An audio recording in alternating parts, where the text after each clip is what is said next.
Steph Curry, who is one of my favorite basketball players, has written a book. The book is called Shot Ready, and it was released in September 9th, 2025. I've just finished reading it, so I'm going to give you my opinion about the book.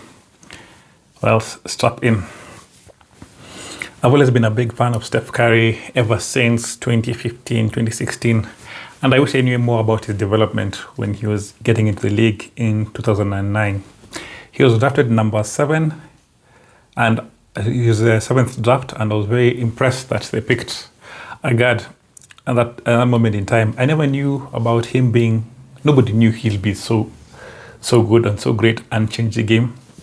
So when he decided to write a book, for sure I was going to get it, for sure I was going to read it. I wanted to know about the background information about who he is, how his mentality, his philosophy, just everything about him. And then, boom, now we have the book. We can find out more about him from his point of view. The book is very short. It's around 450 pages.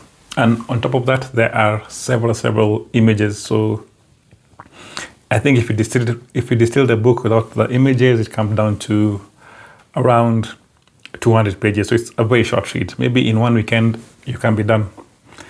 And as any autobiography, it starts from him being a young kid, how he used to play in college, in church, in high school, how he moved around from the US, went to Canada, his dad being a basketball player, him and his brother training together, him choosing basketball over baseball, and then when he said he's going to play basketball, his parents said, "Okay, we're going to support you with everything you do." Then he had to change how he shot. It's a very interesting story. So it talks about the things I was very interested about is his upbringing, like how he was as a younger player, and then another thing that I was very interested about is his philosophy of preparation. Throughout the book, he doesn't focus or emphasize his win. He's a 4-time champion. In fact, he just spoke about his first championship and he spoke about his last championship in depth. Otherwise, just glosses over the second and the third. He talks mostly about preparation and the process. He said, for you to be a good basketball player or for you to be good in life, he talks about preparation, the process. He talks about discipline, he talks about resilience, and more importantly, he focuses on the process. He says that sometimes he has lost games, and he doesn't feel bad because he is giving it all on the court, and that makes it very, very relatable, especially for somebody like me, when you feel like you've done a lot and you still don't get the deals that I am looking for or the businesses that I'm looking for. The thing that makes me feel safe or makes me feel comfortable is like I did the best I could and it didn't work out. And it's one of the things that he mentions in the book that is very, very impressive. So the book is not only about basketball. He talks about his charity work. He talks about how he went to Tanzania to help some guys. I'm not really sure. I think he went to help kids who are struggling, mothers who are struggling or something.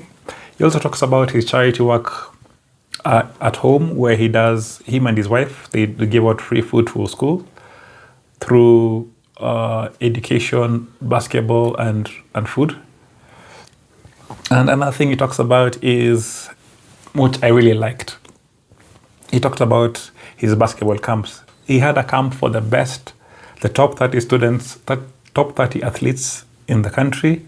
And then he was like, if he was, at his age, he was not one of the top 30. So he started a second basketball coaching tour where he looks for kids who are underrated, the top 3-star players, and he teaches them how to play basketball. He works with both boys and girls. That was very, very impressive, in my opinion. He knew his strengths and relied on his strengths, and he's trying to improve and motivate other people who are exactly like him. Things he focuses about, he talks about being very consistent in everything he does. He also talks about being present.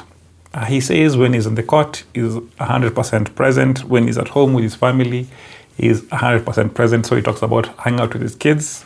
He talks about hanging out with his wives. He talks about everything about him being an individual. Also, something that he talks a lot about is his faith. Not very many people do that. He talks about how he goes to church, I think every game or before every game in their locker room, in their court. There's a chapel. I have no idea. I've not been there. Maybe one day I will. There's a chapel at Oracle Arena, and there's one at Chase Center, where he would go before every game and and pray, which is very, very impressive to me because I also have a lot of faith. I'm a believer, so I think somebody talk about it confidently and proudly. Awesome stuff. The book has a lot of images. So you get whatever he describes a moment that he went through in life. The next page, you find 2 or 3 images that accompany the image, the story, to make it more visual and more understandable. So I want to talk about like maybe 2 or 3 stories that I liked about that he mentions. He talks about his famous game-winning shot versus OKC. I think in 2012, they were trying to. I think they were. I'm not really sure if it was the unbeaten run, but it was them. It was him against Westbrook and Kevin Durant. Yes, the one, the unbeaten run.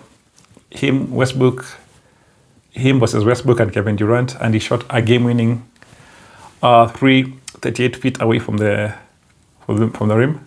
That's a very interesting story that I really liked. Another interesting story he talked about in the book that I've always wanted to know is how he was drafted. I never knew he was meant to go to New York. I never knew that he had trained with New York and he was meant to be the 8th pick. And I also didn't know that the Golden State Warriors stole him from New York. In fact, in the book, his father told the owner for Golden State, don't draft my kid. And then lo and behold, they did. Well, good for him for making such an amazing decision, for picking on somebody who was an underrated or understar. So that was cool. And lastly, my favorite stories from the book is when he talks about his injuries. I've always known he has very weak ankles, and throughout the years you've seen him play and how he shoots and how he lands. It's always weird to me how he lands. And he talks about his injuries and how he had to get over them and to become who he is.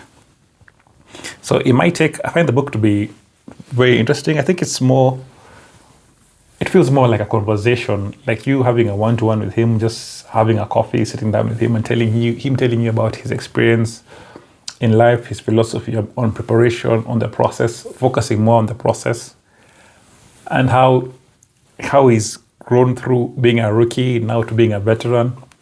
And right now I don't say he's on his dying legs, but there isn't much.